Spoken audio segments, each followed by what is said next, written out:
Dans cette partie, vous pourrez entendre Madame la Présidente de la MLR expliquer pourquoi l'Association marocaine de lutte contre la rage a pris l'initiative de produire ce didacticiel. Dans l'onglet « Connaître les objectifs », vous aurez une vue détaillée des objectifs d'apprentissage attendus de ce support d'auto-formation. En cliquant sur « Savoir utiliser le didacticiel », vous apprendrez comment naviguer facilement dans toutes les composantes de ce cours. Enfin, dans cette partie sommaire et présentation, vous apprendrez comment définir la rage et que représente cette maladie dans le monde et dans notre pays. C'est une association dont le but est de contribuer à la lutte contre la rage, comme son nom l'indique. Comme dans tous les programmes nationaux, une association va apporter sa contribution pour lutter contre une maladie virale que le Maroc n'est pas arrivé encore à éliminer. Eh bien, l'Association marocaine de lutte contre la rage va contribuer par tous les moyens dont elle dispose. Et comme une association ne peut agir que dans le domaine de la formation, la sensibilisation et l'éducation, eh bien, c'est le but que nous nous sommes fixés.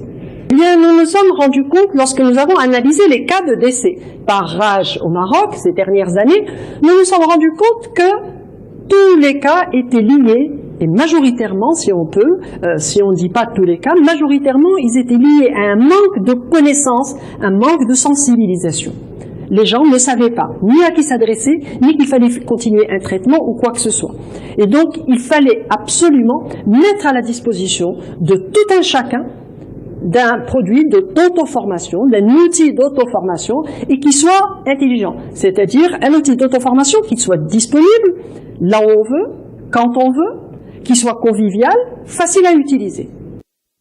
Bonjour, nous sommes heureux à l'Association marocaine de lutte contre la rage de mettre à votre disposition ce support d'auto-formation interactif et multimédia. Ce didacticiel vous permettra de développer vos connaissances en matière de lutte contre la rage au Maroc, que vous soyez du personnel médical ou paramédical, travaillant dans une structure de soins, dans une officine de pharmacie, dans un bureau communal d'hygiène, dans un cabinet vétérinaire, dans une ONG ou encore technicien dans un service vétérinaire ou agent de vulgarisation agricole.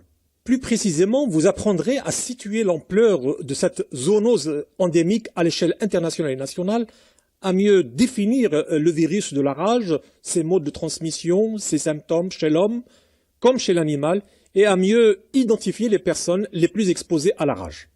La rage est une maladie infectieuse commune à l'homme et à toutes les espèces animales à sang chaud, principalement les mammifères. Elle est due à un virus spécifique qui fait partie de la famille des Rhabdoviridae. Ce virus se transmet à l'animal ou à l'homme après une morsure, une griffure, un léchage ou lors de la manipulation d'un animal enragé mort ou vivant. Après la morsure,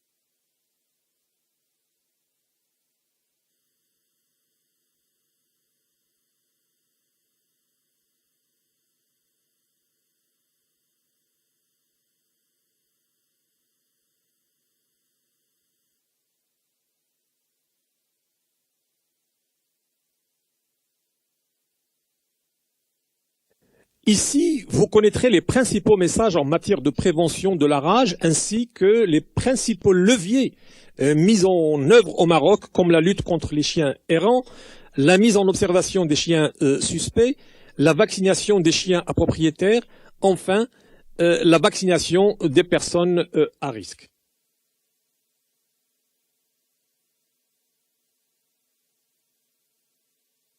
Dans cette partie, vous saurez quoi faire pour prendre en charge une personne mordue, en commençant par le lavage de la plaie, la conduite de la prophylaxie post-exposition, enfin, le traitement.